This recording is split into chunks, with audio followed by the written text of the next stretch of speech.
ఇక దేశవ్యాప్తంగా చర్చనీయాంశమైన మహిళా రైసర్ల లైంగిక వేధింపుల కేసులో ఢిల్లీలోని రౌస్ రెవెన్యూ కోర్టు కీలక తీర్పు వెలువరించింది. ఈ కేసులో మాజీ రైస్లింగ్ సమైక్య అధ్యక్షుడు బ్రిజ్ భూషణ్ శరణ్ సింగ్ తో పాటు మాజీ అసిస్టెంట్ సెక్రటరీ వినోద్ తోమర్ ను కోర్టు నిర్దోషులుగా ప్రకటించింది.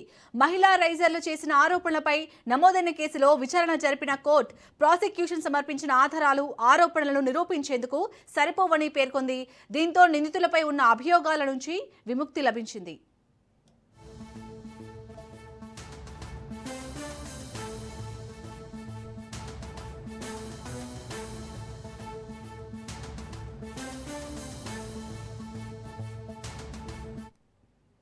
దేశవ్యాప్తంగా చర్చనీయాంశమైన మహిళా రెజ్లర్ల లైంగిక వేధింపుల కేసులో ఢిల్లీలోని రౌస్ రెవెన్యూ కోర్టు కీలక తీర్పు వెలువరించింది.